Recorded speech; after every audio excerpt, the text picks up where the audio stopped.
Hi chess friends, and today we want to talk about the Alekhine, in particularly after e4 and knight f6, the Alekhine mainline avoiding knight c3. And in this position there are different approaches.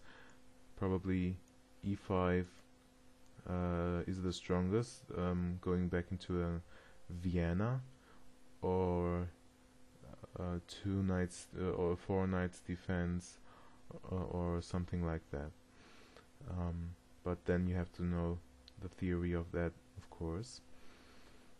Other moves are d4, and after e5, d5 takes, and takes with check. White can recapture with the bishop or the queen, let's say with the bishop, takes, and here, because the pawn on b2 was attacked, maybe castles even. And this is one option, and if you don't like that, there is the move suggested by Alekhine himself, e6 in this position. And e6 really has some interesting continuations, like after e5 going here, and if this knight is taken, black's position is actually really good. After d4, d6 immediately, and this is quite a nice position to have. Here, and well, how should white manage the pressure here? This is rather a plus for black than a minus, having these doubled pawns because of the pressure. Okay, but we want to talk about, let's go back to this position after e6 and d4, and I've seen international master Andrew Martin's suggestion here, bishop b4. And I like Andrew Martin's lessons very much. They're really nicely explained. And this is a suggestion by him with the remark that it is not much analyzed, and that's why it's playable. Well, a good move is bishop d3 and here c5. But, well, the problem is, let's say we go in this position here, and you see there's two pawns attacked. But the problem is, white doesn't have to go into this. Let's go back to this position. The refutation, in my opinion, is e5, the reputation of black's approach. And after knight d5, bishop g4, queen g4 is strong due to the bishop's absence, so this g-pawn is not protected. And I tried many things here. I tried king f1, and after bishop g5, queen e8.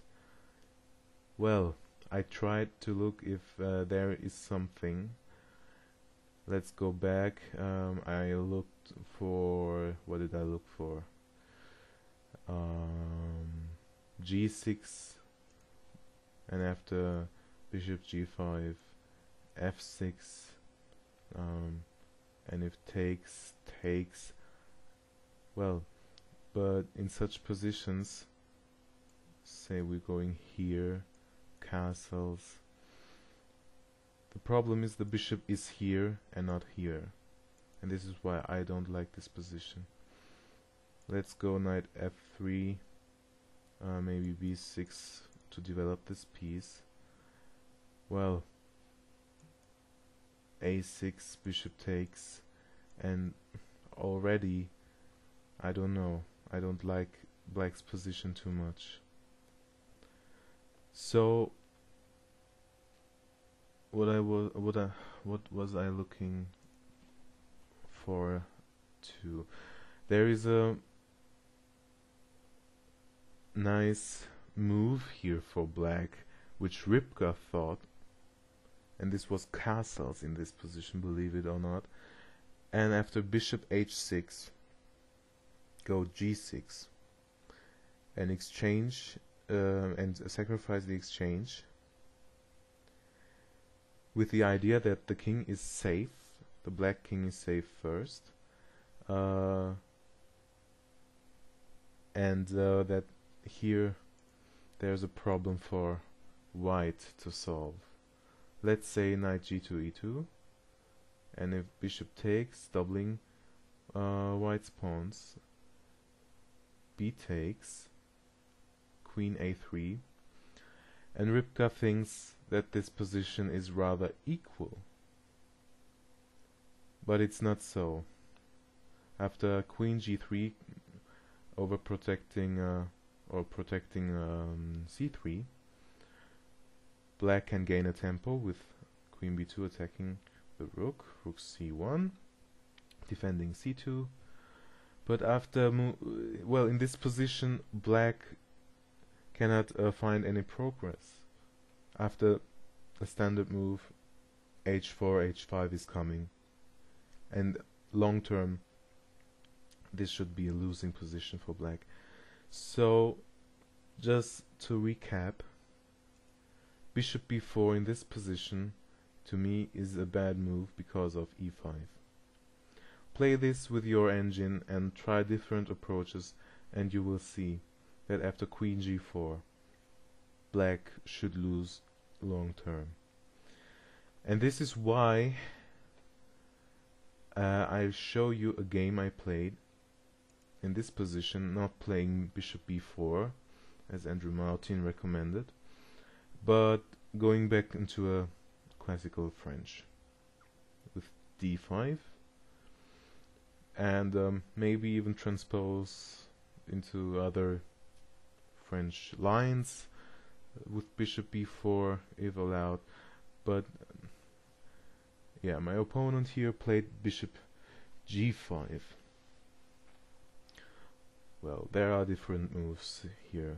You can take, and if takes, knight to d7, for example. I played bishop e7. Funnily, this was taken. E5 was played, and bishop e7, knight f3, and c5. So we were in a standard French, and this is what I recommend after white's early knight to c3 in the Alekhine on move 2. Queen d2, knight c6, and after castles, yes, I castled too. This pawn was taken, which I don't like very much, this move for white. And I played queen a5. Of course, I could have taken the pawn on c5 immediately here, but I think this bishop stands very well here, covering g5, so white cannot provoke any weaknesses. And I'm gonna take this pawn anyway soon, so let's take it with a queen, maybe. Okay, bishop d3, and in this position I tried to play as actively as possible, and I played d4. Rybka doesn't love this move, but Schroeder likes it very much. Knight b1. Of course, if the knight goes somewhere else, I'm threatening to take here, and if there's no knight on b1, even a checkmate if the queen and rook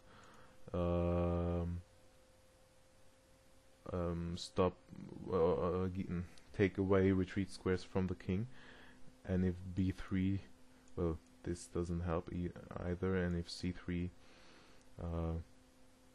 well, this is weakening. Okay, so in this position, knight b1 was played, and I could have taken on a2, leaving white with this doubled pawns, I was thinking about a move like b6, gambiting a pawn, opening up lines against the king for my rooks, and my bishop can come out here as well. This was what was going through my head. But in this position I played knight b4, and this has a very funny threat of checkmate here. Again, the king has no squares, and this would be a nice smothered mate. So bishop c4 covering a2, and now I played d3 because the pawn is under pressure and you will probably lose it anyway, so I played d3, and c takes d was played, so I gave away the pawn in a favorable manner for me. I opened up this lines by taking on c5, and black has an advantageous position here. Knight back to c3. Well, white is afraid of b5, trapping or having the bishop pinned against the king, and b5 would win the piece. So knight c3 covering b5, but b5 works anyway. Surprise, surprise. If this pawn was taken, I simply can play takes here, and even a6 here. This looks nice. Bishop a6 is possible too, and after king b1. Okay. And yeah, so in this position bishop b3 was played, and I can take this pawn here, because after bishop takes I can play b4. Now the knight is pinned. d4, attacking the queen, and queen a5, having two pieces attacked. Bishop b3, and now I regain my sacrificed piece, and queen takes c3, bishop b4 kicking the queen, and bishop c2. And in this position I was thinking about where to put my bishop. b7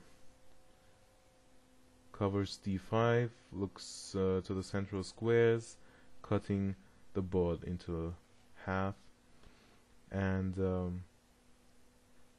yeah, but I thought bishop b7 is maybe worse if the rook is here, and then you have these two pieces in the way.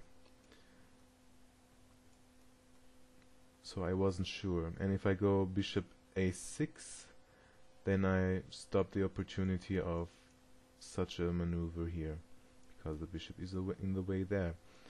So I finally chose b7, threatening rook c8 to win the queen. So king b1, rook fc8, and queen d3. Okay, now let's talk about this position. The black king seems to be a little bit safer for the moment. Bishop e7 is a good move here to again take away this square from the knights, so there is no double attack on the h pawn, and this would probably win easily for black in the long run. I tried to play differently, and this was a mistake. Well, it wasn't a mistake. I played a possible line with rook c6, and d5 was played now, because my bishop, of course, is cut out of controlling d5, and I played rook a6, and this pawn was taken, threatening to take with check, but this is actually a very big mistake. In this position I was calculating a lot. Well, I have to grab out one of the poor excuses. This is a recently played game, but on this day I had a performance playing the piano in front of people for 50 minutes, and this really absorbed all of my concentration and focusing abilities on this day. Up to this point I was able to calculate well, but from now on I spend about 30 minutes or 40 minutes for the next move, because it's a quite tricky position. And I in this position played queen a1, which is correct in this position, king c2, and now the question is how to proceed. I played rook back to c6, and bishop c4 was played. And now I want you to spot the video and find the correct continuation. Well, the winning move is queen a2, which many of you probably saw easily here. But the problem in this position, or let's go back to this position, is of course this threat, the queen and the rook lining up to sacrifice the queen, and afterwards maybe even mate black. This is everything which influences the calculation, of course. And after rook c6 check and bishop c4, I didn't play, sorry, I played queen a4 check, but I didn't play queen a2, which was winning, because if the pawn would be taken here with check, king h8, knight d2, covering the bishop, but then you take the defender of this bishop, and then you can simply win this piece. And then you have check, and if b3 even, check, and takes with check, and now we're covering the back rank a piece up. That's how easy it is. But from this position on here, rook a6, here in this position, I was very much thinking about introducing this rook after the check, and well, in this position rook c6 is stronger, and I thought, well, the problem is with calculation. I was calculating from this position on, and or let's say from this position on, and I had a certain line. I didn't see everything. I had a certain line in mind, and when I came here and here, I just played on what I calculated beforehand instead of resetting and calculate again. Well, as I said, my calculating abilities were diminished by the performance I had to play the day earlier that day, and I played queen a4 check, simply forcing white to play the correct move, king b1. And now even bishop b5 is threatening, and of course check is threatening, knight g5 is threatening, and I was from this position on I was shocked that it didn't work what I was trying to do. And well, I hoped in this position that my opponent played queen t here and I played check, and if king d3 something like this was what was going on or through my mind. And the point, well, this is really a lesson in calculation and how to calculate and how to think in calculation. The point was I was thinking beforehand to take this rook into the game, and when I played check here I was beforehand calculating about this, and if bishop c4, queen a4 in this position with the rook on c8, and my rook still here is lined up with my queen, and if king b1 I was thinking about check, king c2 and check, and forcing a perpetual check, because b3, queen a2, and this would be mate. So that's the problem. In the end I kinda thought